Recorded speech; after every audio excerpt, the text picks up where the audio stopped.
Good morning, afternoon, or evening, folks, and welcome to Cast of All Trades. I'm your host, Orion Siebert, and in this episode, I sit down with Charles Mace, owner of Utah Marriage and Family Therapy Clinic, to talk to you about relationships. Family, friends, or partners. The quality of your life is determined by the quality of your relationships. We also discuss how AI is impacting the world of relationships and therapy. With all that said, relax and enjoy the show.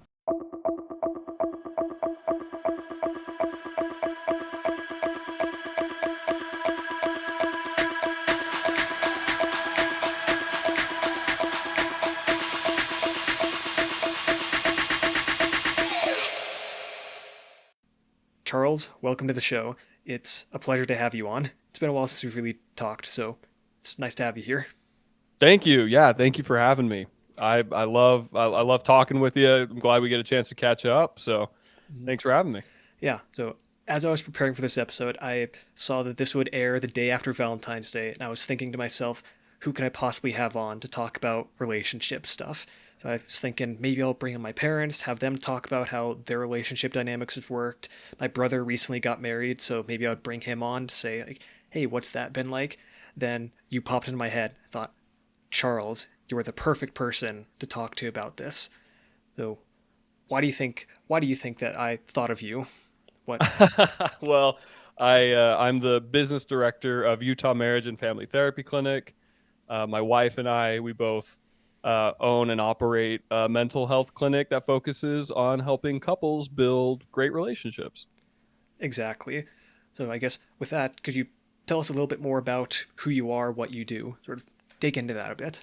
Yeah, for sure. So I'm the business side of the clinic. I got an MBA from Arizona State University with an emphasis in marketing. I also teach full time at Utah Valley University in the marketing department. But prior to that, my wife, when we were in Arizona State, she was working on her marriage and family therapy license. We moved back to Utah. She finished her licensure here, and she said, I want to start my own clinic. And I said, sure, we'll combine our powers together. And we started the mental health clinic. She does all the clinical therapy, and just super loud shout out to her. Anything I talk about today is her knowledge. It's her expertise and the second hand. So I hope that's all right. I wish she would be an amazing person to have on to talk more in detail about the clinical stuff. But I'm Mm-hmm. happy to share, as much anecdotes and wisdom and knowledge gained from running the clinic and what we're seeing, and and candidly, it's hard running a business with your partner, Mm-hmm. the person that you're married to. I mean, marriage is hard enough as it is, and I just want all the listeners to first acknowledge and validate, Mm-hmm. relationships are tough. Even though she's a marriage therapist and, we're both very full sent into this type of knowledge and information and research, we still have our tough days. And it's especially running a business together can be challenging. So I'm happy to speak to that as well. And yeah, wherever you want to go with this, man, I'm excited. Thanks for having me again. Yeah, I'm glad you touched on that. Uh, it's being a little difficult to work with like, a partner on a business stuff. You hear all the time, don't work with your friends on a business. Don't start a business with your wife, with your husband, with your spouse, or with your best friends or whatever. So, what's that been like for you? Yeah, no, and I echo that candidly. I was in my undergraduate is in entrepreneurship. Mm-hmm. I've started 10 businesses. One of them did really well. The other one is the clinic right now that I'm running, and then the other 8 failed. And a huge, I would say the number one component of that was because of the relationships, because of who I decided to partner with, because the chemistry or personality differences or different things like that. Because it's extremely strenuous on a relationship. Even your best friends, like my first couple businesses were with my best friends. The longest one went 5 years, and there was lots of challenges with that, and it did. I think there were really difficult conversations we had where it's like, hey, this is impacting our friendship. So is this worth continuing? Like, and we didn't really understand role definition. Like, you have to structure things with a partnership when you're starting a business, and that could not be more true when you're actually married to the person that you're starting a business with. Because Mm-hmm. when you come home from work, Do you put the spouse hat on? Or are you still talking business? It can get very convoluted very fast if it's not well boundaried. Right. That would make sense. So my parents briefly worked together on a my dad used to own the Duluth Candy Company, and my mom would help out with that a lot. So while I wasn't necessarily in the house to see that, I got to hear a bit of that secondhand, hear a bit about what that was like. But that's super interesting. So I guess before we dive more into the mental health and relationship stuff, there was one comment that you made that you sent back. So for context, as I'm prepping for interviews, one question I like to send out to all the people I interview is, what would make this episode a win for you? And one thing that you touched on that I really want to dig into just a little bit is what would make this episode a win for you? You mentioned that you hope that listeners would have a greater belief in their own abilities to be successful in business and life. And it's a question that I've been thinking about a lot lately. But what does it mean to live a successful life, in your opinion? We don't have to go super deep into this, but I love that you brought that up. So, what does that really mean to you? Yeah, no, great question. Man, I could talk all day about this, but I'll try and keep it short. I think first and foremost, it's important to understand that success is a relative measure. It is a subjective interpretation, and that's where I think a lot of people go wrong. Is they think that success looks a certain type of way when it's just not. It's just not that. Defining what success is for yourself is the first step in creating a successful life. And what I mean by that, I talk to my students all the time about this. Is a lot of my students are like, oh, what I want a high paying job. I want a career that pays me a lot of money. And I say, okay, well, back up a little bit because money gives you control. That's really what you want. Is you want control over your life, and money can help you choose where you live, what you drive, what you live in, how often you travel, all that stuff, right? But if even if I'm paying you 100 grand right out of the gate, fresh out of college, but you have to work 6 days a week at 10-hour shifts, your job controls your life. Or another example I give is if you are just working a normal 40-hour job, but Friday night comes around where you're supposed to be decompressing and starting your weekend, and you can't stop thinking about those projects and you're checking your email. And then Saturday, all those conversations are percolating in your head and you're worried about what your manager thinks or, all that. And then it's Sunday and you're dreading going tomorrow and back to work. And so, again, your work controls your life. And so, success, first off, is how do you define that success? And my pro tip to you would be, what do you want your life to look like? Lifestyle management. How much time do you want to work? What kind of benefits do you want? Do you want travel? Do you want stability? Do what are your values? And then build a success plan based on what you value, and just make sure that you're continually adapting that plan because our values change over time. What we define as success changes over time, and so being flexible and malleable is also an important part of that. Yeah, and I think what I would that's that's more the pragmatism. The more conceptual is you know don't sell yourself short in what you think you're capable of. Everybody is human. Every amazing building that's ever been built was built from the same genetic hardware that you're made up of. And so instead of asking the question like why you, like who are you to do something great in this world, it's like, well, why not you? Mm-hmm. Well, there's no good reason that it can't be you. In a more objective definition of success, money, status, reputation, whatever, all you need to be successful in life is a strong network and access to resources. That's it. And so if you have a strategy for your life where you're continuing to build your network, creating relationships with people, and leveraging those relationships, providing value to other people in gaining access to resources, you're going to have a successful life. Mm-hmm. I agree. So, one thing that you touched on there that I absolutely agree with, that is more of what I wanted this episode to be about, was relationships and was building your network. So, let's talk a little bit about that. So, why do relationships actually matter? And like, in your opinion, how much do they matter to us? Oh, and there is a litany of research that documents how important relationships are to physical and mental health. Mm-hmm. If you are in a stable relationship, your life expectancy jumps an additional 10 to 12 years. Mm-hmm. your cortisol levels and stress levels are dramatically reduced. This is interesting, Orion. I think you're actually really like this data that they got. Uh, Loneliness is an emotion that is evoked as a survival mechanism, and it actually starts to kill you over time. Yep. If I remember right, a the quality of your relationships, if you have good quality relationships, that's roughly so actually let me talk about the reverse of this. Negative relationships, the worse the relationships you have, is roughly equivalent to you smoking a pack of cigarettes a day on like in relation to your health. Absolutely. Yep. Absolutely.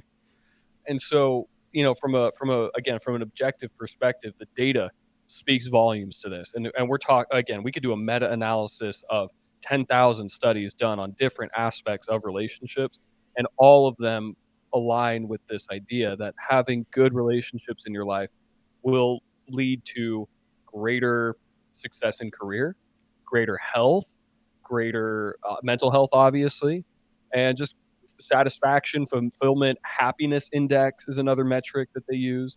And so it's important. It's an important part of being a human is having relationships. Mm-hmm. So, what are some of the things that we get wrong about relationships here? Since we say, "Oh, relationships are so important," like, is that just like romantic relationships? Is that just familial relationships? Or what are some things we might be getting wrong here? Yeah, so I'm gonna touch on attachment theory, which is a therapeutic model that alludes to this concept, and it's having secure attachments. Okay, so there's three basic types of attachments. There's insecure attachment. There is secure attachment. We'll just keep it at that. I'll keep it Mm-hmm. even simpler. So there's insecure and secure. And when you're in an insecure relationship with somebody, it doesn't have to be a romantic partner. It can be with a friend. It can be with a family member. And when you're not, when you're experiencing the symptoms of an insecure attachment, like you were saying, it's like smoking a pack of cigarettes. It is, and maybe I can touch real briefly on what some of those things might be. Sure. So if you feel like you're constantly pursuing someone's approval, that's an insecure attachment. Or if somebody is constantly looking to you for approval or reassurance, or um, you know, we call it stage nine clinger. Mm-hmm. Like that type of and like that type of friendship or relationship, it's insecure and it's unhealthy.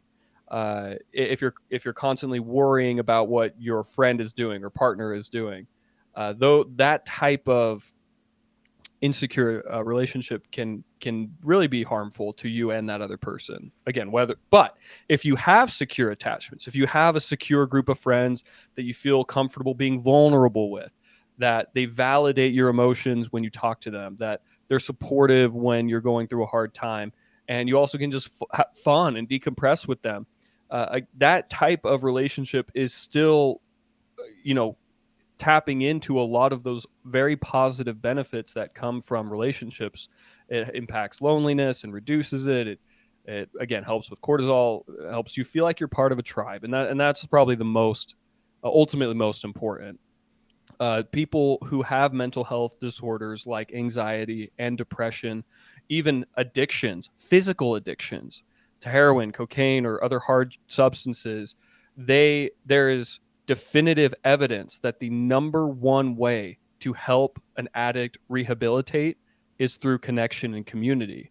And they tested it in rats even. And even just the social interaction of rats helping them overcome their cocaine addiction. It's a fascinating study, Mm-hmm. but obviously we can see that in the real world. We as mammals, we are tribal species. You know what I mean? And so that's there for sure. However, I will say this: romantic partners do absolutely level that up, and they do create a deeper sense of security that you really can't attain from a friendship or a family member. It does tie into our biological need to procreate and to do all that. Not to sound like too scientific about it, but Bring on all the science here. yeah, yeah. But yeah, I mean, having a romantic partner and tapping into the intimacy and the connection where you're 100% vulnerable with this person, and You know that they accept you and all of your flaws and imperfections, and and listen, it doesn't matter how much you love a person and how much they love you. In a committed relationship, you will hurt one another. It is inevitable. It is part of being human. We will hurt one another. But again, in a secure attachment relationship, you're able to heal from that and grow from that and actually become more productive as a couple together, making conflict more productive versus hurtful. And when you're having that type of relationship with somebody, it's just different, and it does provide a serious benefit to any individual. Hmm. Something that you touched on there that I wanted to bring back up was the people recovering from like physical addictions. I'm reminded of a story from, I believe it was the Vietnam War, where we had a bunch of American soldiers out there, and there was a massive heroin epidemic going through, I guess, heroin addiction epidemic going through the U.S. forces. So the military is worried that, oh crap, when these people come back, they're all going to be hyper addicted to heroin. We're going to have druggies all across the streets.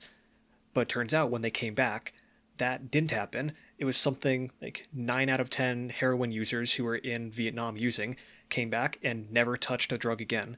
And a lot of it was thanks to them changing the environment and changing the people they were around. So definitely I can agree that we can change based on the people that we're around, that having the right support systems, the right people around us to help us grow, change, become the people we want to be. That'll help so much. Absolutely, Orion, and that's a great reference point. There's a cliche that you are the sum of the five people you spend the most time with. There's no data to back that up, but what I will say as an anecdote, that there is correlation between behaviors and those that you spend time with. And I think, as we talked about before, to be successful, it's connected to your network and access to resources. And so, obviously, if you have healthy, productive, secure relationships with people who are co-empowering, that's just going to have a dramatic impact on how your mental and physical health is. Hmm. Yeah, and another thing that you touched on was romantic relationships, how romantic relationships tend to boost everything up to 11, where everything sort of gets amplified from that. A misconception or something that people get wrong about relationships that I want to ask you about is, should our romantic partners be everything to us? Like, if we, for example, we're debatably in the dating and young marriage capital of the world, and people get married very fast and they try to make their partner their everything. A lot of them stop going out and seeing their other friends. They lose relationships with other people. Is that a healthy thing that we should be doing? Should we be looking for partners that are essentially going to become our everything, or is that even a realistic expectation of people? A phenomenal question and a cutting one for a lot of people. And the truth is absolutely not. Your partner cannot be everything for you. You do need additional relationships. Clarissa and I, Clarissa is my wife. She's the one I do business with and have a life with and all that. I feel like uh, we spend more time together than the average couple by far, like without question. Again, looking through the data and comparing our lives. And I feel like we have a great friendship. And I feel like I'm not, what am I trying to say here? I'm trying to say we have a pretty ideal relationship. Mm-hmm. Like it's we care a lot about mental health. We care about working on our stuff, and we've really bonded through 9 years uh, of this constant effort to build a great relationship.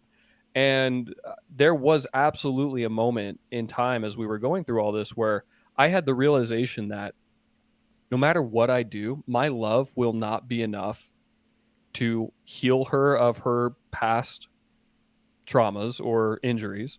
My love will not be enough to uh, compensate for the hard things in life, and that my love just plainly won't be enough. And that was really hard because I wanted to be everything. I wanted to do like what you're describing, to be everything for just that person. But let me tell you how liberating it is and how much our relationship improved when we removed those expectations. And you really do have to be individual people that are interdependent, not codependent. And I feel like when you are relying on your partner for everything, that's codependency and that's an insecure attachment. That's not healthy.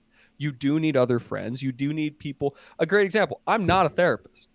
And Clarissa spends tons of time being a therapist. And so when she talks to me about some of her experience as a therapist, I can't relate. She needs other therapist friends to connect with on that. And I just can't provide that. And that's totally fine. Like, it doesn't mean that our relationship isn't great. You know what I'm saying? So absolutely. You have to have outside interests. You have to have outside relationships to really make your relationship with your romantic partner be best. And just to touch on this too, real quick, I think the one of the biggest problems married couples have is unrealistic expectations and idealized expectations for what marriage looks like and what their partner is going to be and do for them. Hmm. I would 100% agree with you there. There's a misconception about romantic relationships that you hear about all the time on media, on movies, that, oh, this person completes me. That sounds, to me, that's one of the worst sentences you could possibly say, because then you're implying that you're an incomplete person and that they're also probably an incomplete person. That, I don't know, that, to me, that seems like a horrible, horrible chemical reaction ready to happen. Yeah. Yeah, and yeah, the term for that is codependency, Mm, where you don't feel like you can function as an independent person without your partner. And that creates a litany of mental health challenges, and it can really hinder your romantic relationship as well as your personal growth and development. mm-hmm. So we've been talking a lot about romantic partners, but debatably some of the people who should be our closest partners in our closest relationships should be our family. So I wanted to briefly talk a bit about what are some positive and negative family dynamics that we might want to keep an eye out for. Yeah, absolutely. Well, family is it's a double-edged sword. So Mm-hmm. when you have secure attachment with your family and you have good boundaries with your family, one of the most powerful sources of, security, support, feeling like you've got people who are in your corner. That's a great feeling. And then on the other side, sometimes families can be manipulative, and poor boundaries can lead to stress and just, again, a lot, well, like we talked about in the beginning, a lot of negative impacts. So what I'll say first is, you can't, and I'll touch on romantic partnerships first with Mm-hmm. family, and then I'll just go back to family.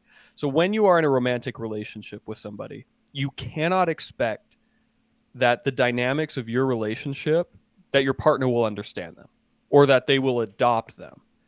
The whole in-law trope, on my podcast with Clarissa, we have a podcast called It Takes Two. We do a whole episode on this.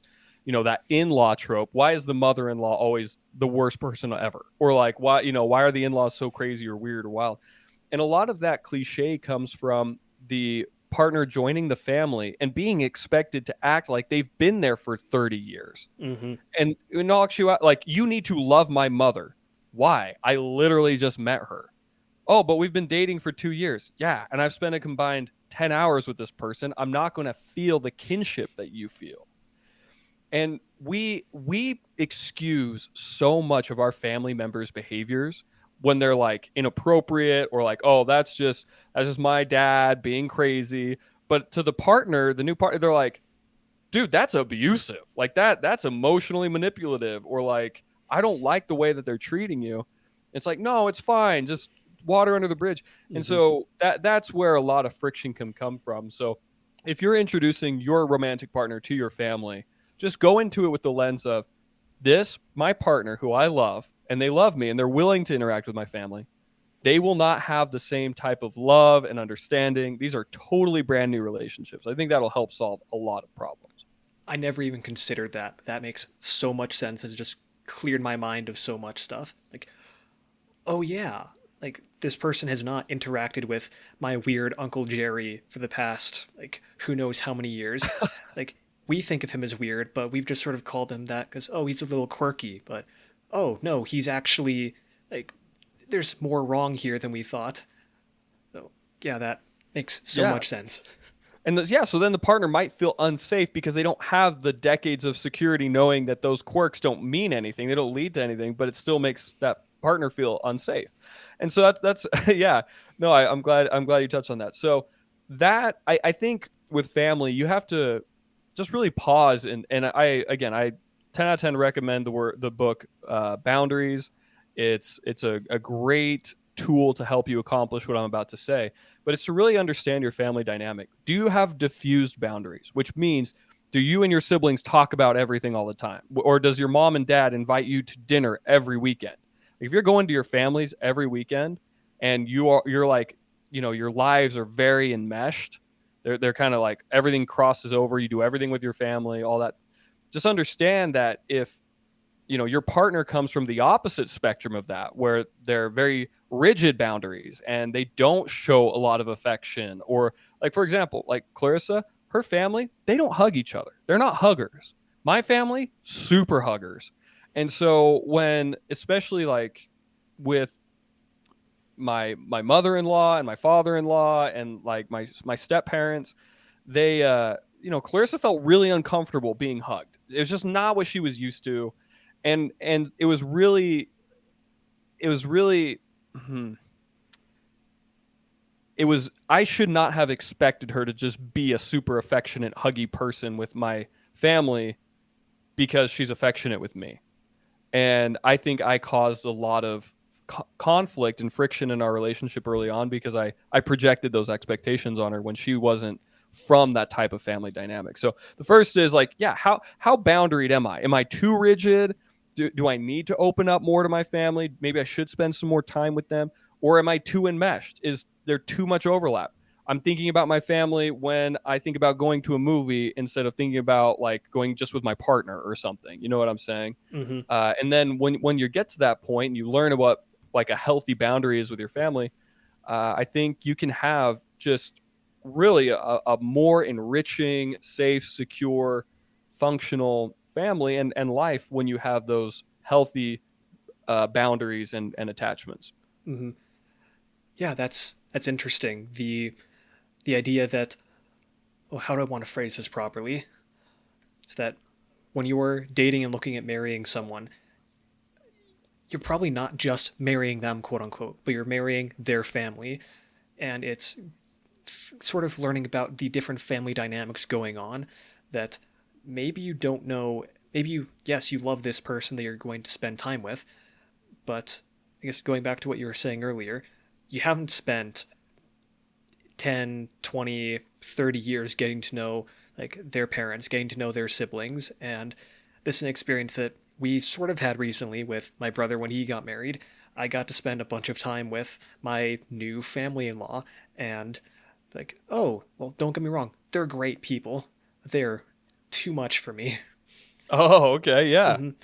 So I feel like I got to sort of see that firsthand a bit, like these past few months, and then yeah, I'll leave it at that. But Okay, yeah, and just I'm just gonna throw because this is another thought that came to mind is religiosity. mm-hmm, How whether like if you are a person of faith and spirituality and maybe your partner is as well, but they're a little bit, they aren't the exact same as you and where they at or how they practice that, but then maybe your family is super devout, strict, you know whatever, and then realizing, oh man, they might judge my family member and that might or that my partner, and or vice versa, like maybe your partner is super duper strict and your family's kind of chilling, laissez-faire, whatever, mm-hmm, and then that could create conflict. And so to your point, like you do, if there is an expectation that there will be lots of time spent with both the in-law families, having that conversation about what family dynamics are is critical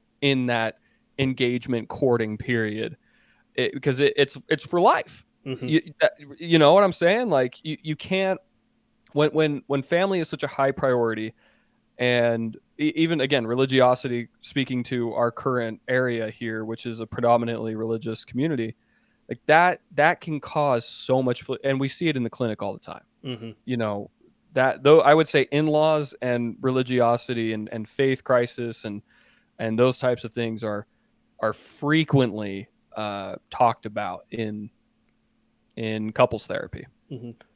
So, taking a bit of a step back, we've talked a bit about shaping good family dynamics, or at least trying to work towards that. But one aspect about family or about family dynamics that I would really like to talk about is deciding if you should separate from family or really keep trying to pursue to improve that relationship. Like, not everyone has a good relationship with their family. If I'm being honest, a lot of people that I know or interact with, maybe not the best relationship there.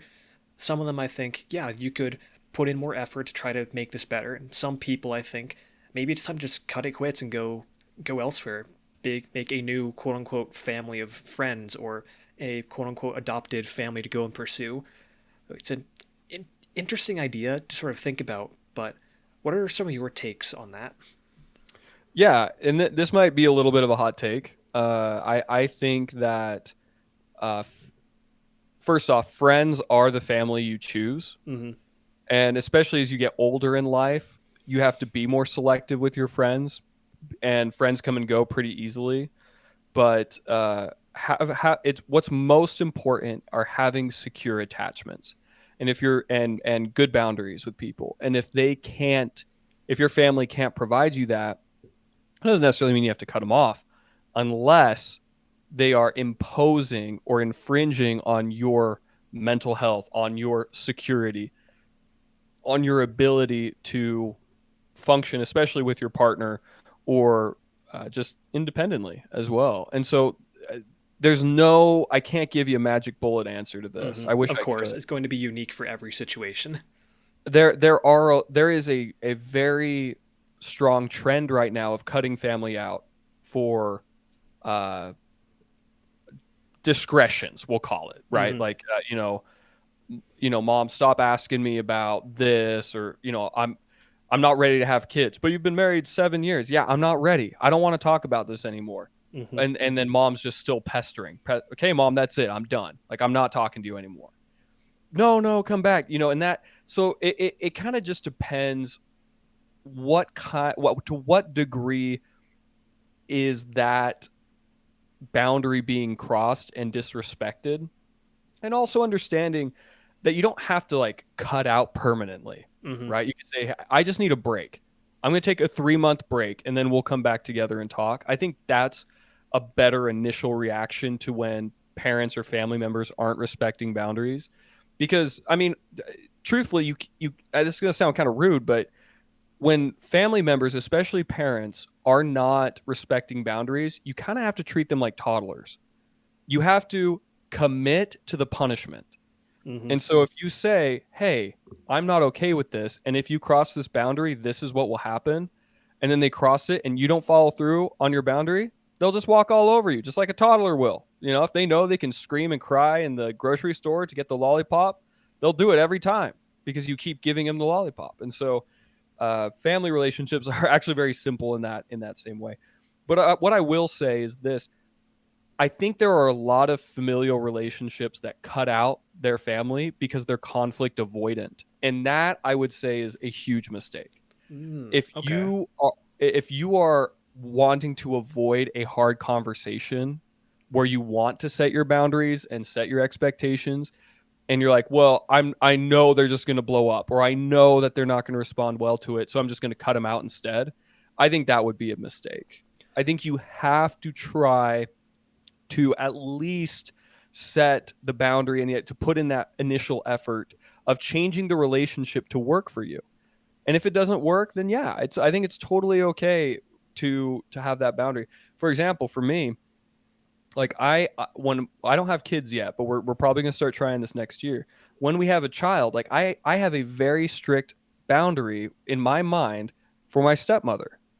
And I know it's going to ruffle feathers. I know it's going to make my family upset. I'm sure even my siblings might be like, hey, man, you need to chill out.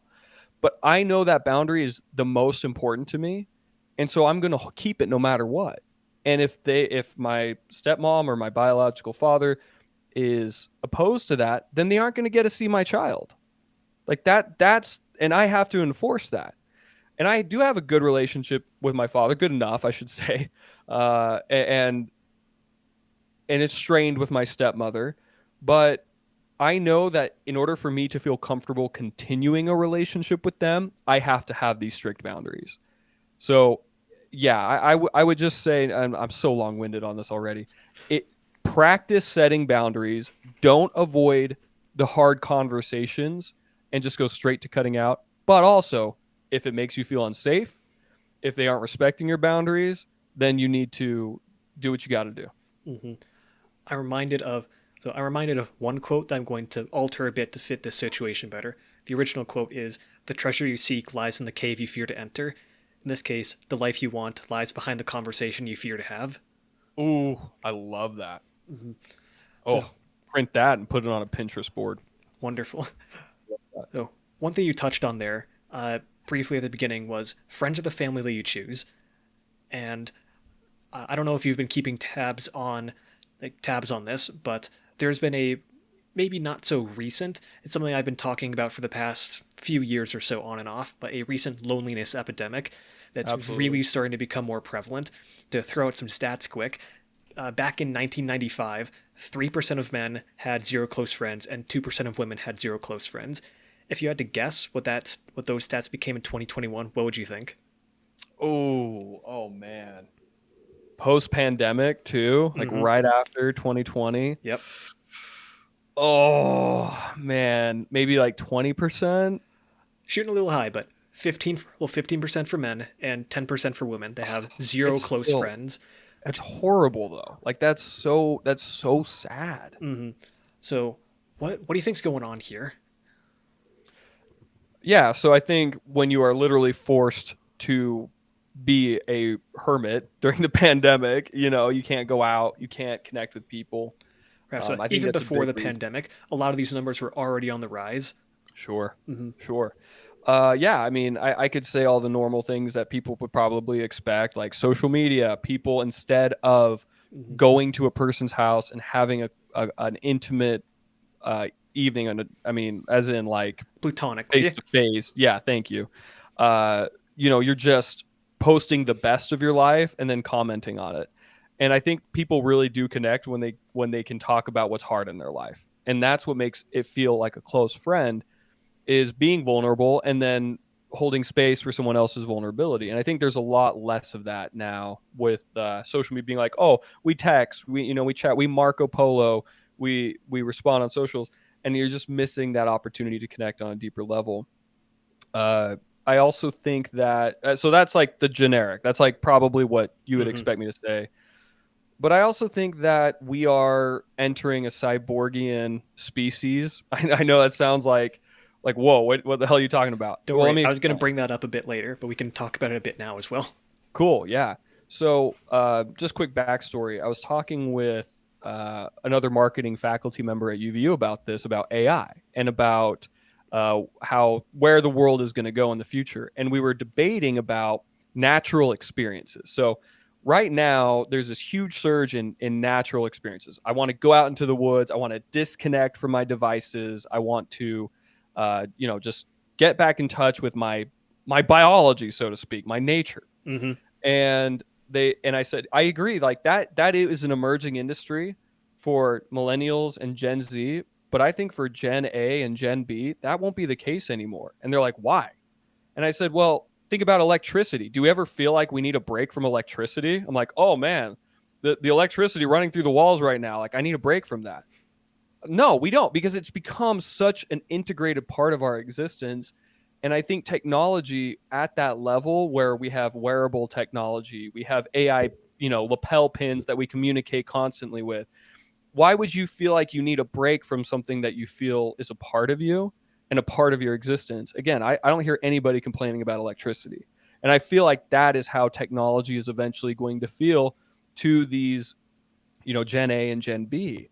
And so when I say like we're moving towards a cyborgian existence and species, I don't mean to sound future techie and like a conspiracy theorist or anything. I just think that that's reality. That is the natural progression of the human species. And so I think as we as a human species are moving in that direction, I think we don't know how to balance and manage our biological need to connect and our tribalism while living in a world that requires a technological method of connecting with people.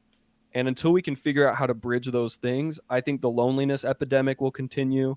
I think we will continue to see a dramatic rise in anxiety and depression and a lot of these other things. And that's why mental health is so important, is because, we cannot evolve fast enough. Our biology cannot evolve fast enough to technology. So we have to have interventions until we do. 20,000-year-old brain trying to keep up with 2024 technology. It's not happening. Exactly. Mm-hmm. And in fact, to that point, Orion, humans are freaking and incredible.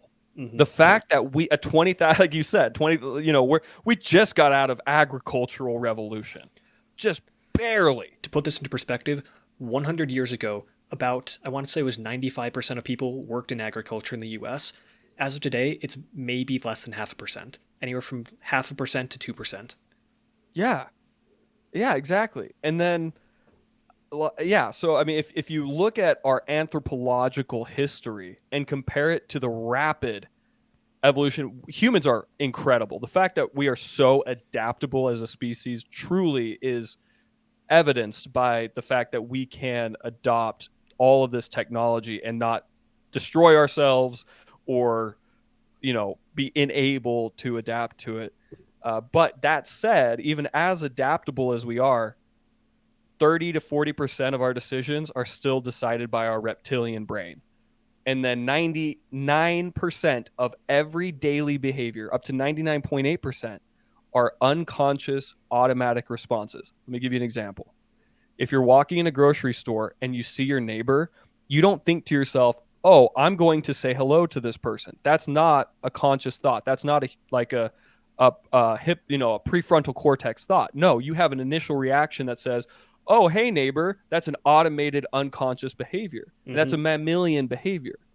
And again, this isn't BS. I'm not just making this up. Like they've this is neuroscience that 99 to 99.8% of all your daily behaviors are automated through your mammalian brain. After your prefrontal cortex processes it, creates the habit, neural link in your brain, and then everything's automated. So it I just, again, I say that because it is truly remarkable that we can adapt, but we're still using so much of our brain and that reptile brain, that mammal brain, that can't differentiate between technology and biological connection. So it can be really challenging as we navigate this unknown ocean of existence.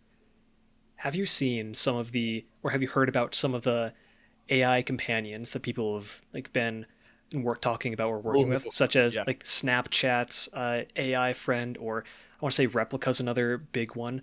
Like Yep. Yeah. one news thing that I remember hearing about was Replica AI, the company, shutting down certain aspects or changing certain aspects, and a lot of the people who used it were saying, "No, you just killed my girlfriend," or "You just killed my best friend," and thinking to myself, "Wow, sure, Brutal. today a lot of people would say, "Oh, that's just weird," but it's becoming more and more accepted to have AI technology as friends, as companions, and if on a neurological and primal biological level, there's no difference Yeah. between that, and I don't know, it's weird. Yeah. It's weird to discuss with a lot of people, but it's also just on a societal level, where is this going and what's going to happen with it? I've seen some pros, some cons of it. One pro that I've heard a lot about is AI makes the perfect training ground for people who have never gone on dates or people who don't know anything about relationships to go and try things out, to say, Totally. Yeah. I know nothing about relationships. I don't know how to make friends. Have this AI teach me on a safe playground where if I mess up, it's fine. I can learn from it. That's an awesome bright side that is possible. But there's Sure. also that dark side of, but what if I rely too much on it and decide, you know what, I'm just gonna keep this because biologically there's no difference to me. Yeah. Oh man, this is a can of worms, Hmm. Orion. This is a tough subject because you're right. I mean, on a neurological level, there's a lot of similar processes that fire when you're connecting with an AI. And you think about like a long distance relationship where somebody lives abroad. Oh, excuse me. Somebody lives abroad and you're just video conferencing or just chatting and texting with them and you don't get that same connection. There's a lot of parallels to long distance relationships and AI companions. And what's tricky, so I think everyone's knee jerk reaction is no, right? Like ew, like nah, like that's not a viable replacement for a human companion. And I think that reaction has a lot of validity to it. However, again, like if you look at this from a purely neurological or biological perspective, it the lines get blurred real fast. And when you In look at the fact, you said people who, sorry, go for it. and when you are looking at the people who are using this, like the people who have gone out and tried so hard to try and go make friends or to try to go find companions, you think to yourself, actually, I do understand this. I do understand why.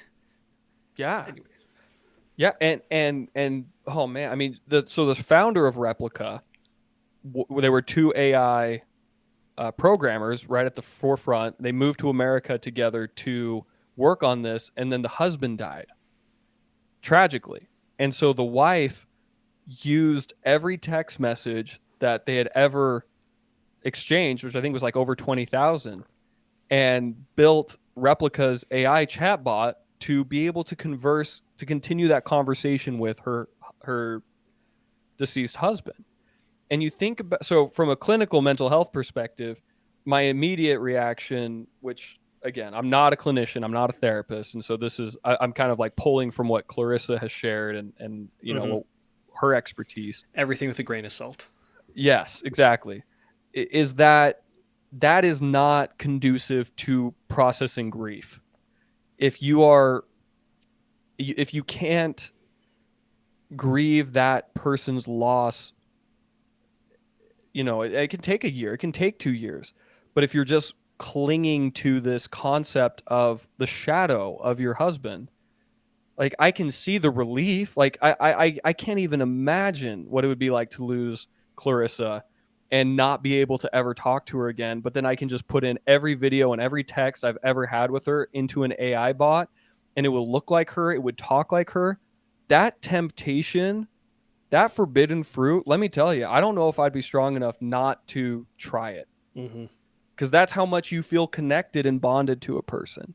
And so that's from that perspective. But from starting a relationship with a chatbot, I don't feel confident enough in knowing necessarily how healthy or unhealthy that might be. I think for the most extreme circumstances, like you were describing, where a person feels extremely socially isolated, they have no friends, they don't have family, and they've really struggled to connect socially with other humans. Like you said, what a great sandbox to play in, to learn and to develop those skills. My only concern with that is if you know you can abuse the chatbot without repercussions, then you're training yourself to, when you're upset, to abuse your chatbot partner. And there has been a lot of concern around how violent humans can be with their AI chatbot companions. Yep.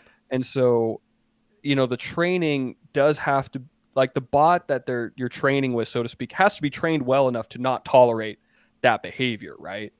And I think sadly, these AI chatbot companies are more about making money and keeping users, and so they're going to tolerate a lot more abuse than what a regular human being would. And so there's that danger too. Um, again, this is such a complex topic, and I don't want to dismiss the AI chatbots as not, like nobody should use them. Like, no, I don't think so. And I think it's fascinating. I used Instagram's chatbots for a while just to like play around with them and see what they're doing. One of them was like Dwayne Wade, but his name was Victor, and he was like a coach on how to run a marathon. And so I would like talk to the chat bot about my fitness goals, and it was kind of fun. I didn't mind it. I Mm-hmm. mean, it was cool. I didn't keep doing it for a long time once the novelty wore off. But I mean, yeah, I think success coach type uh, chatbots are a great idea. Like an accountability, yeah, a friend. I mean, absolutely. Like if you have no one to talk to about something that you're struggling with and you feel comfortable, it is way better to chatbot that than to just hold it in and, as a method of processing or journaling. And so, I mean, who has an argument against that? What's better? Have it write it, journaling all your thoughts physically on a piece of paper, or typing them out to a AI bot who can actually respond to that and ask follow up questions. And this is something that Clarissa and I are dipping into, is exploring therapy AI bots that can provide immediate interventions when a therapist isn't available. Mm-hmm. And so they can use that as an intermediary before they get back into the therapy room.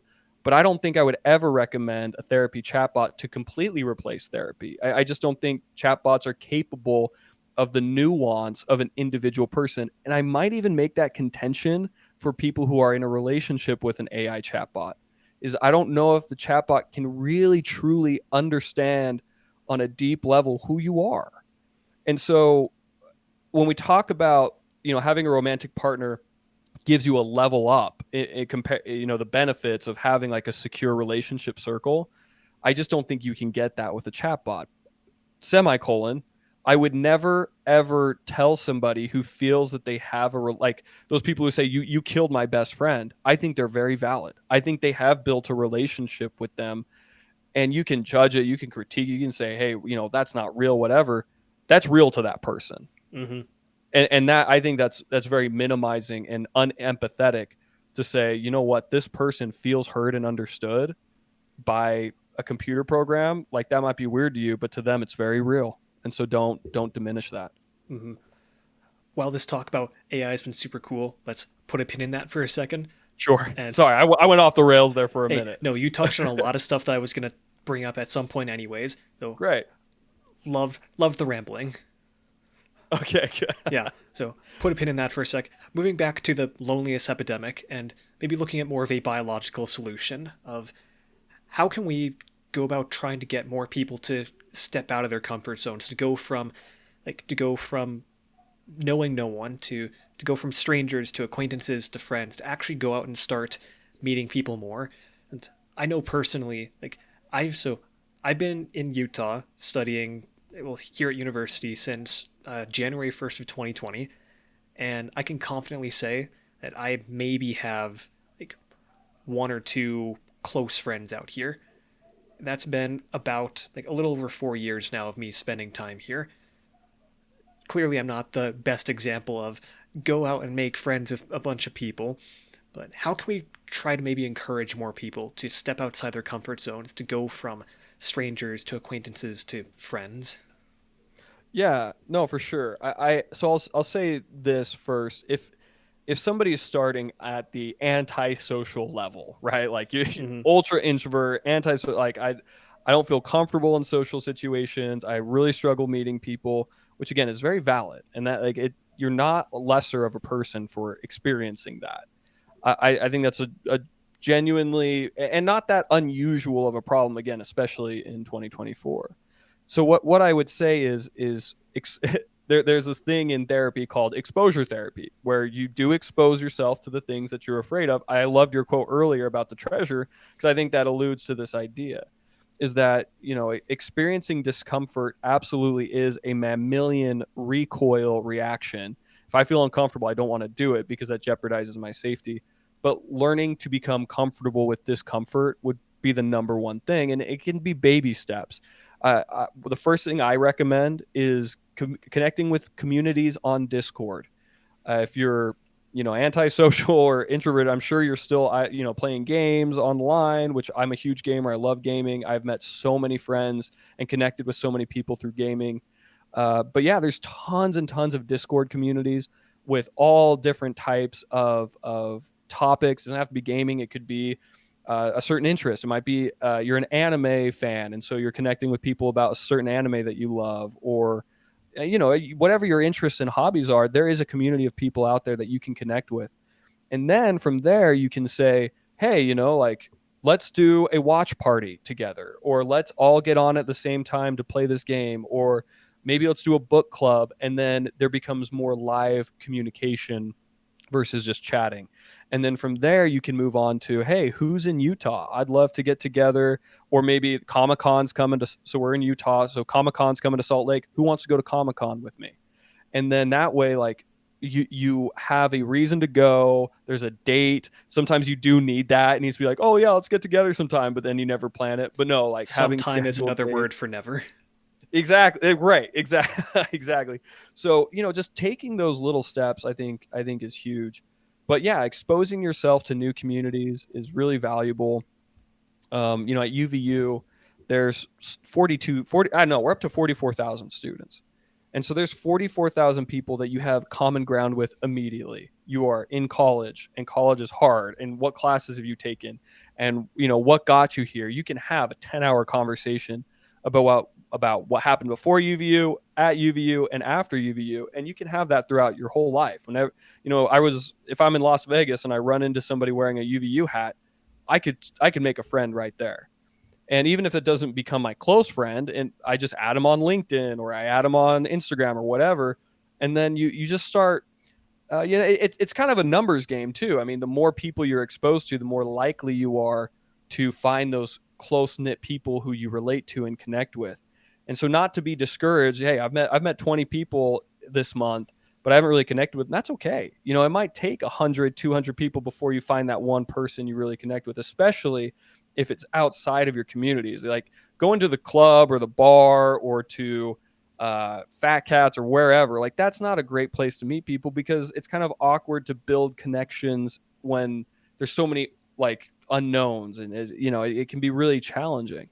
So I would start with communities that you feel like you could talk about, and then texting, chatting, join those discords, start chatting with people, and then hopefully move to something more in person, just to practice. Absolutely, I agree with you there. The idea of finding a community that already has something in common, something that Yes. says, like, we may know absolutely nothing about each other aside from the fact that we both decided to show up to this dance class, or the fact we both decided to hop onto this Discord server that's all about one podcast that we both happen to really enjoy. Yes. It's like, Yeah. you have one thing in common. Great. Start there and see what Yeah. happens. So I've talked about this on a couple different episodes already now, but there's something I like to read to myself every morning, and I'm not going to pull it up now to read it, but essentially it amounts to: what matters is what you do, nothing else. If you only think about it, if you research it, if you think about doing the thing, it doesn't matter. You didn't do it. The only thing that matters is actually what you do. Yeah. Like, Yeah. Great wisdom in that. And as boomer as it might sound, you just got to go out and do it. mm-hmm, Like meeting people comes down to leaning into the discomfort and being okay with awkward situations, normalizing discomfort, normalizing awkwardness, normalizing that feeling like I feel so cringe right now, or I feel so weird trying to talk to somebody I don't know. That's normal and that's okay. Like you can feel that. And the promise of a future friend that you can connect with for the rest of your life, that would be worth it. mm-hmm. Absolutely worth it. Yep. I think something you briefly touched on there for a second was like, oh, yes, I might be too weird to do this thing. Awesome. Project that weirdness, put it out there, because the people who are going to be willing to accept that weirdness are probably going to be the people you want to spend time with. Yes. For example, probably my best friend here in Utah, we met just randomly on a whim because she overheard me talking about a weird World War II like secret mission that I thought was super interesting about Yeah. like how the British intelligence used a corpse to like divert the Nazis from one place to another to get a key place in history. Whoa. Like Yeah. a conversation that almost no one was interested in. She heard it and said, "Oh, that's cool. I want to hang out with you." Yeah. Mm-hmm. No, and that I love that, Orion, because I think people who are neurodivergent try and fit into a neuronormative community and circle. And it's like, nah.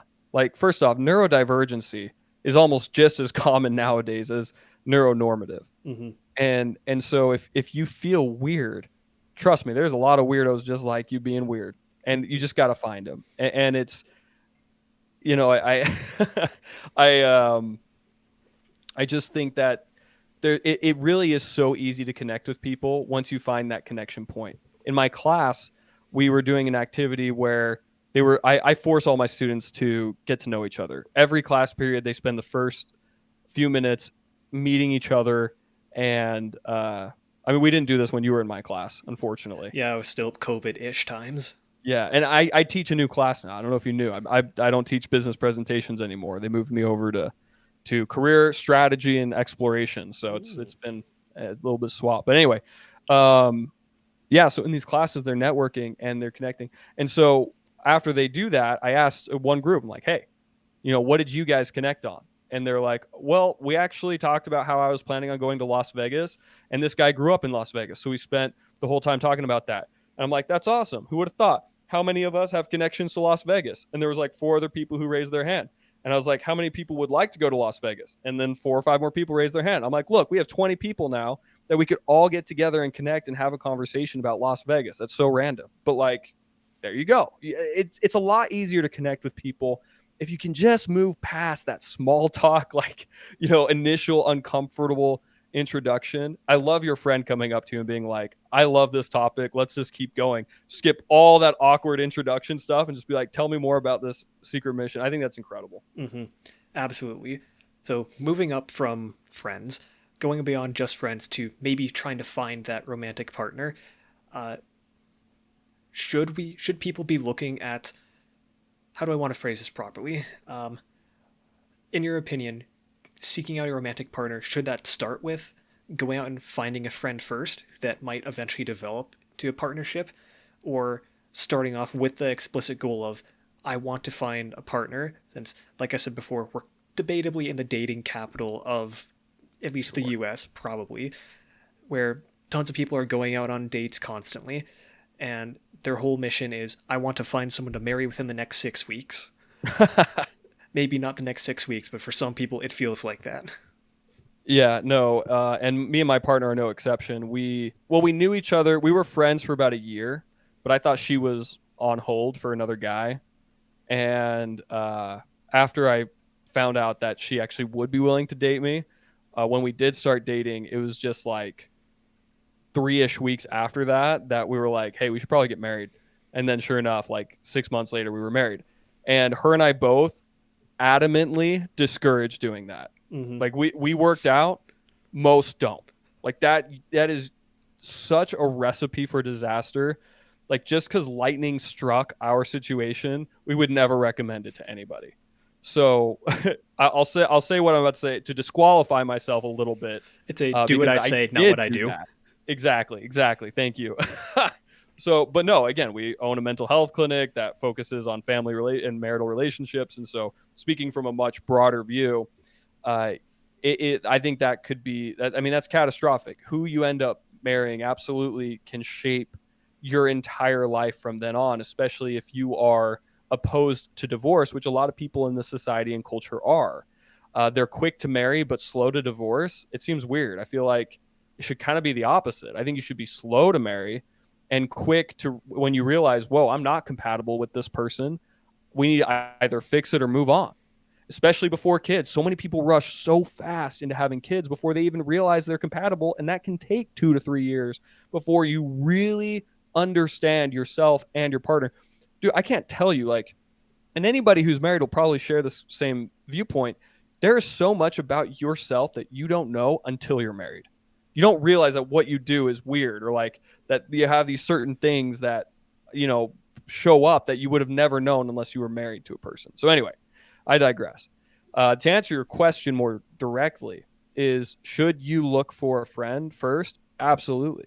Absolutely.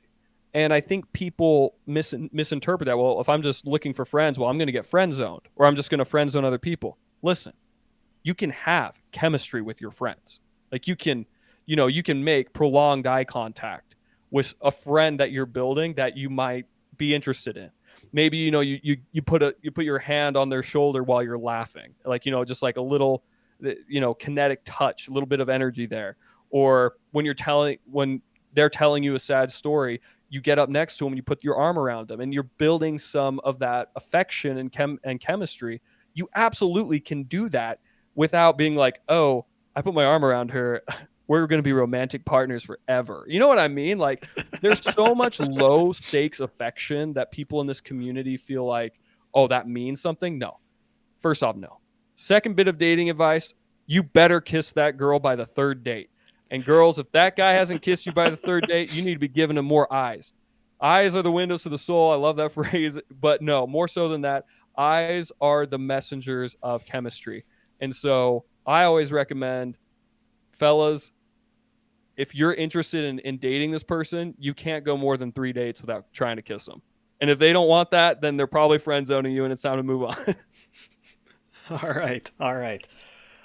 Uh, okay, sort of blending the ideas of partners and friendship. This is a conversation we had maybe like a year and a half ago of making friends while you have a partner, where in your mind, is it easier before or after to try to make friends?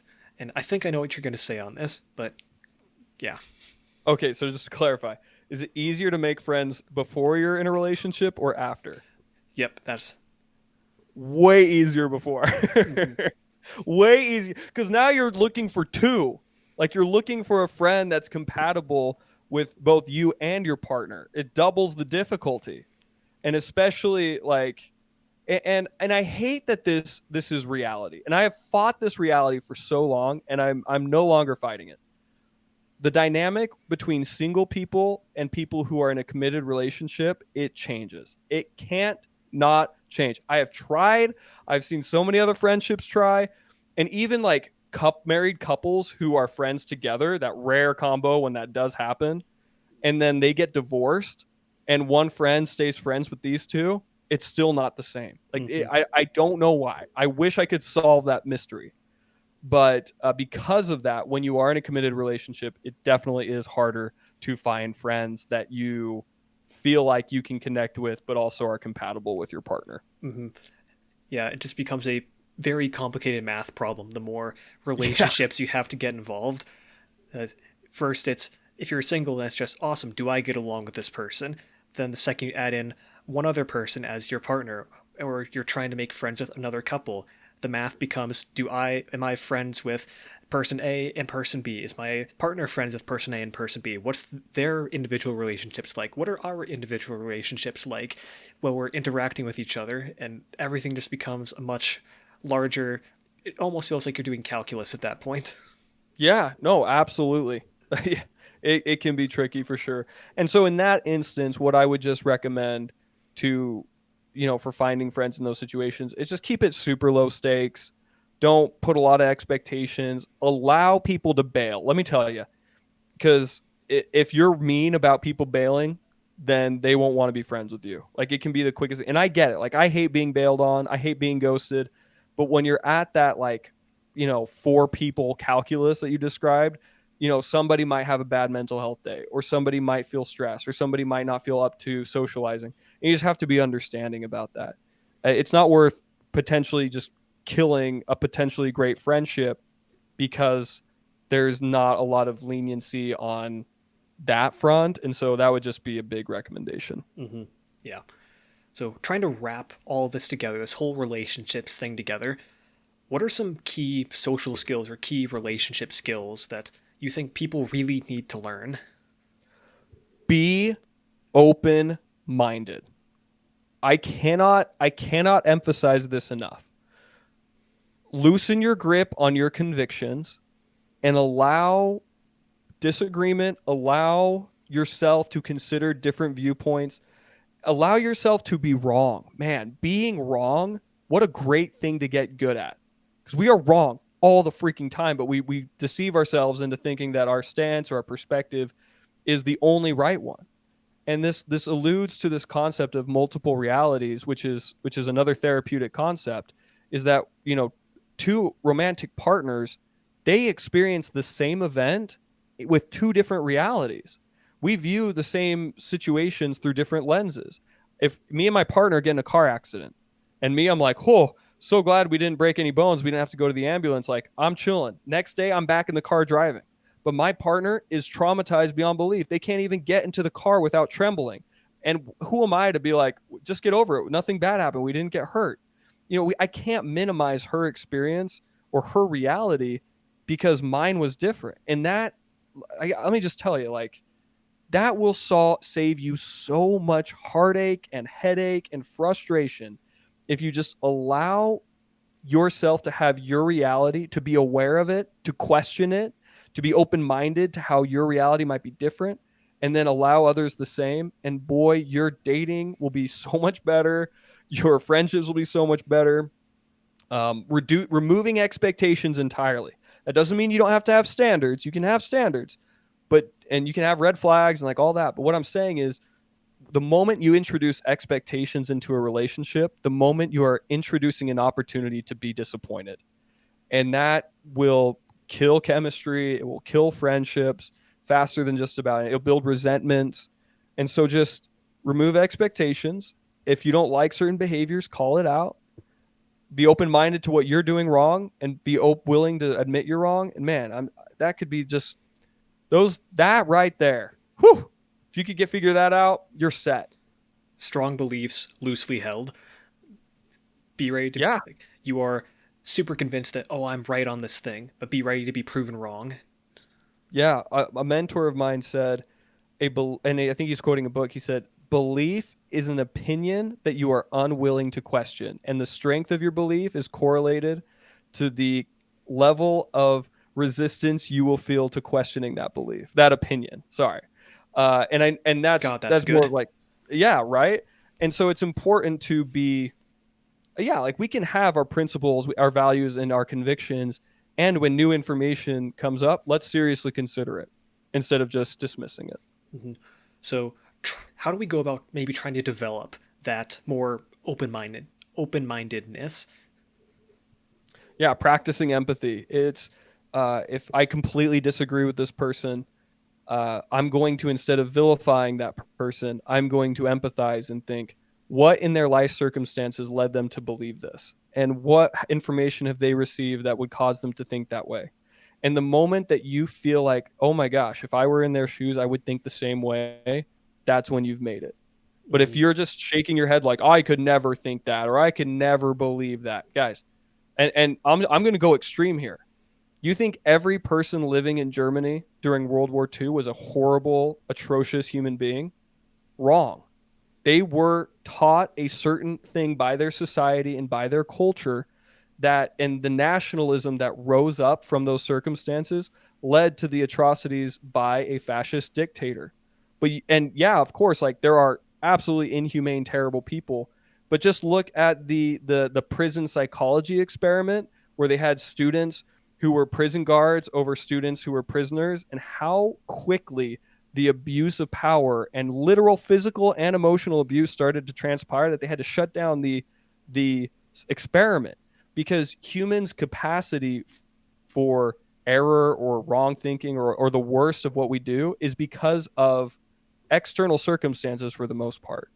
And so when we can understand that and we can empathize with people and say, you know what, even though I really feel very strongly the opposite of this person in this regard, whether it is like something big like religion or politics, or with your romantic partner, it's about who should take out the trash. But you're super convicted about who should take out the trash. If you just say, okay, well, why do they feel that way? Why do I feel the way that I feel? I would just say practice emotional intelligence. I mean, that could be the most valuable skill you could ever develop for all of these things, is just open-mindedness, emotional intelligence, and practicing that empathy. Mm-hmm.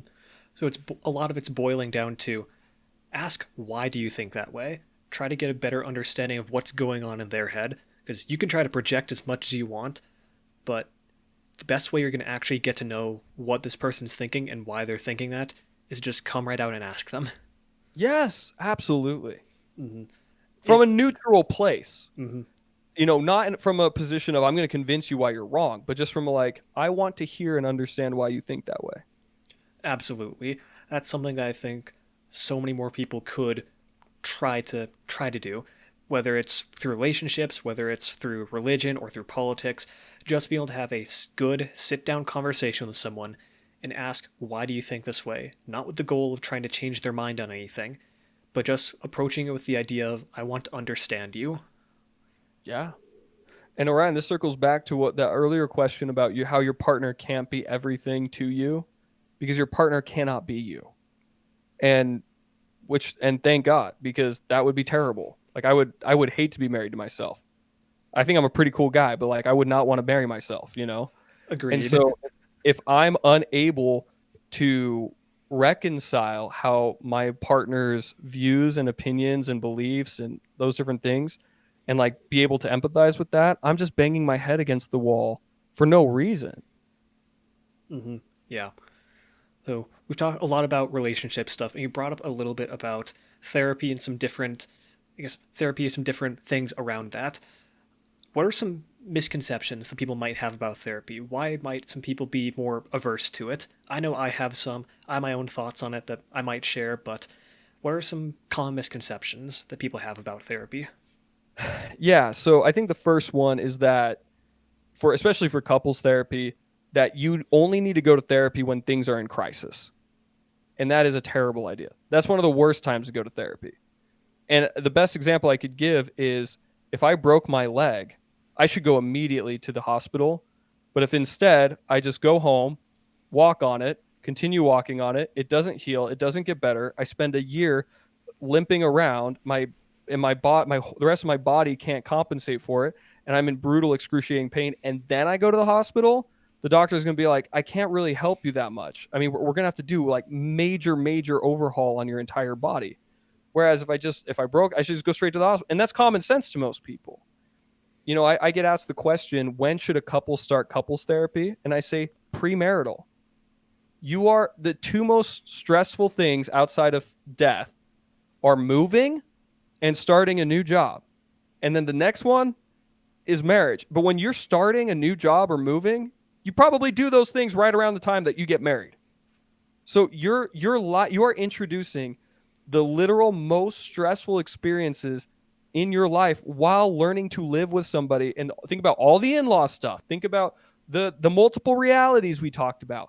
And that's why the first 2 years of marriage are often described as the hardest, and that's why most marriages fail in the first few years, is because they don't have expert professional support to help navigate these really difficult nuances, especially if parents have never talked about relationships with their children. And we don't have a relationship training in school. So I just cannot emphasize enough that misconception that we're on the brink of divorce. Now we should go to couples therapy. No. If you want to level up your relationship, you want to connect on a deeper level, you want better sexual intimacy, you want to feel more connected and friendship with your partner, go to a therapist. It's like, and okay, another thing is like people are like, oh, well, I'll just go to a life coach or something like that. They aren't trained professionals. They're just regurgitating recycled knowledge from hundreds of years of other people doing actual research, and then they repackage it into a McDonald's Happy Meal and sell it to you. It's exploitative. No. And so if you want to go from good to great, couples therapy is an amazing opportunity to do that. So that's misconception number one. Misconception number two is that it doesn't work. Like therapy, just it's a waste of time. It doesn't work. I can do it all on my own. I can do mindfulness techniques. I can do journaling. I can do all the therapy, everything a therapist is going to tell me to do. I can do on my own. And I would agree that a lot of that is true. However, if I'm drinking enough water, I'm exercising, I'm doing all these things, I'm still going to get sick. I'm still going to get injured. And if you have, especially like a clinical mental health diagnosis, having a professional expert help you navigate that, like a medical doctor, is just key. But with that, I will say this. There are 4 reasons why therapy doesn't work. Okay? Or I should say why therapy does work. There's 4 reasons. It's placebo effect, which is 15%. There's client factors, which are 40%. Okay. So that means, can they afford to go to therapy? Are they, what's their willingness to do therapy? It's kind of on the client side, but not necessarily like they are bad at doing therapy. It's more of like the external factors, if that makes sense. More like the And then availability and their willingness to go and actually do it. exactly. Okay. Yeah. Act on the information, those different things. So then the other 40% is called the therapeutic alliance, which is simply the relationship the client has with the therapist. 40%, that is a huge chunk. So therapist fit is important. And a lot of people who have had negative therapy experiences is because they didn't find the right therapist fit. It can take 2 to 3 therapists. You have to shop around a little bit, is frustrating and it's hard. But so many people completely discredit or devalue all therapy because of that one experience. Also, understanding there's multiple licensures. So, a CMHC or a cognitive behavioral therapist, their approach to your treatment will be different than a marriage and family therapist, like Clarissa is, or a social worker, a CSW. Their approach will be different.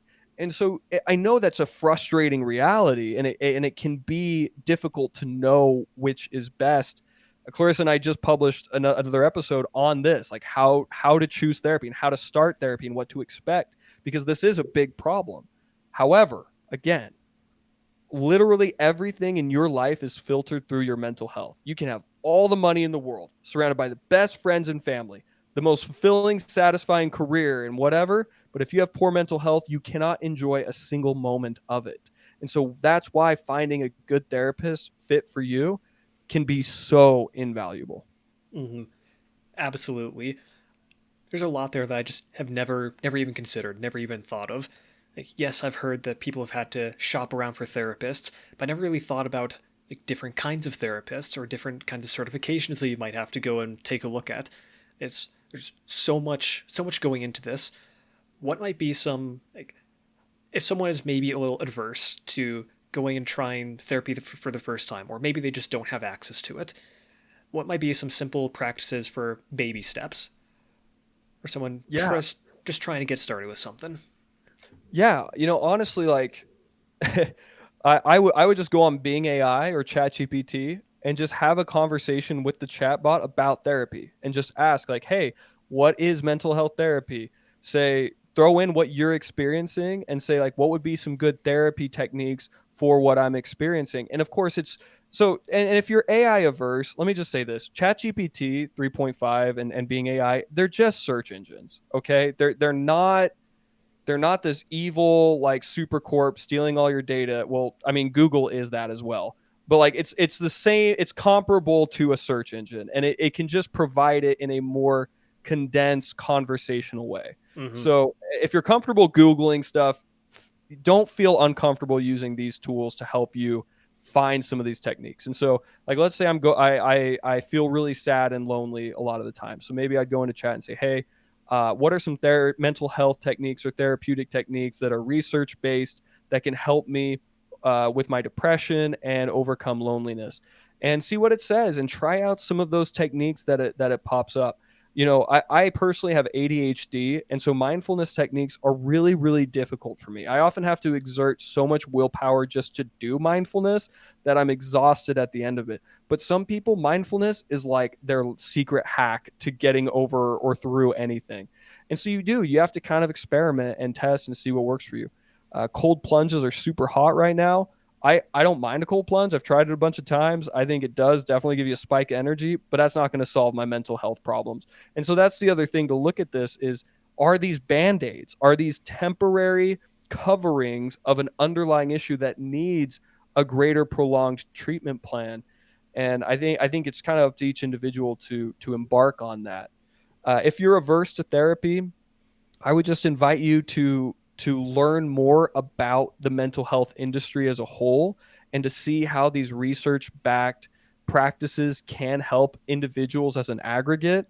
And then hopefully you'll see, oh, I can see myself in that situation, or I could see myself benefiting from that type of guidance. And then that way when you go to a therapist, you can explicitly say, "Hey, I know you probably do a bunch of things, but I chose you because on your Psychology Today profile," and Psychology Today, great resource to find therapists for specific specializations. "I hired you specifically for the specialization. I've done this research, so I want you to help me with this specific problem." You're going to have a much better therapeutic experience if you're able to instruct the therapist on how you want the therapy to go. And again, that kind of goes back to that therapy alliance. So those would be some tips that I would throw out there. The basics are: drink half your body weight of water, get at least 6 to 7.5 hours of sleep, 7.5 ideally, eat a well-rounded diet, have fruits, veggies, grains, and meat. If you're vegetarian, make sure you're getting rice and beans to offset some of those other macro ingredients that you and nutrients that you need. And honestly, like, so much of what we struggle with mental health can come down to those things. Am I sleeping enough, drinking enough water, eating enough good food, and then socializing? Again, circling back to everything, relationships are a key ingredient to feeling happy and secure in our life. And so putting in the work for relationships can greatly increase your mental health and, make you a more satisfied, healthy, happy person. Yep. Relationships are the number one determinant of your quality of life. So absolutely make that a priority. Take care of your health mentally, physically. Charles, it's been absolutely wonderful to have you on here today. Are there any last pieces of advice that you have for our couples or aspiring lovebirds? Yeah, again, thank you, Ryan, so much for having me. Relationships are hard and fun. Let me tell you that you get the highest of highs and the lowest of lows from the best relationships. And I guess the last thing I would say is just don't live in a world of absolutes. Don't live in a world of binaries. Don't moralize everything. If you're fighting with your companion or your romantic partner, don't moralize that. Don't say, "Oh, it's such a bad thing." It's just a thing. If you're disagreeing on certain things or you're not getting what you want, like, conversating about it is so valuable. Communication, I know it's talked about all the time, like communication is key in every relationship. They say that for a reason. And so learning how to validate one another can just create such deep connection and such lasting trust and security. So if you're not sure what that means, go check it out. What's how to validate, how to receive validation, is just so key. But yeah, relationships are worth the work. They are worth the work, and I 10 out of 10 recommend couples therapy if you're getting into a serious relationship. It really can have such a huge advantage for the growth of your relationship throughout the rest of your life. I mean, hell, why wouldn't you ask the therapists have to go through 8 years of training minimum. Why not ask an expert with 8 years minimum certification experience and how many years of practice experience to coach you and your partner to build the most fulfilling, satisfying, connected relationship you can? Oh man. I mean, again, why not? It's just such a great idea. Mm-hmm. Absolutely. Charles, it's been an absolute pleasure to have you on today. Where can people go to hear more from you? And is there anything else you'd like to plug, to share, anything at all? Yeah, thank you. No, again, thank you so much for having me. So my wife and I, we do host a couples podcast. It's called It Takes Two Show. You can get it on Spotify, on Apple, and it's on Spreaker. It's also on YouTube, so you can check that out. The SEO on it's not great, so you might have to put It Takes Two and then put Clarissa, Clarissa. That'll definitely pop it up if you do that. But it's a really fun podcast. We cover pop culture, we cover mental health and relationships. Really fun, approachable. We go over some studies, really cool stuff. And then the clinic that we own is Utah Marriage and Family Therapy Clinic. If you yourself are interested in starting therapy, we do free consultations so you can get to know Clarissa to see if she's a good fit for you. That's a key part of how we strategize with our clients.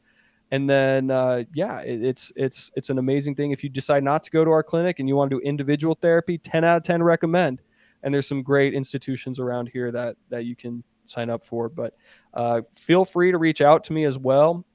Just Charles Mace on LinkedIn is where I connect with a lot of different people. Feel free to message me and connect. And if you have any questions, I'm happy to answer any. And again, Ryan, thank you so much for this time, man. I really appreciate what you do and for having me on today. Of course, all links will be placed in the description, and thanks for coming on. Thank you. Wow, what a great chat that was. I know I enjoyed it. I hope you did too. And if you enjoyed this episode of Cast of All Trades, I have 3 super easy things I'd like you to do that would mean the world to me. 1, subscribe to the show wherever you listen to podcasts so you don't miss our next episode. 2, While you're in your podcast app of choice, give the show a 5-star review. It helps us reach more people and in turn helps us change lives through journalism. And 3, share this episode with a friend or two, someone you think would gain a lot from it. Word of mouth is the best way to help a podcast grow. And if your friend likes the show, they'll thank you for introducing them to it. It's a win-win. And with all that said, best of luck, tradesmen. I'll talk to y'all later.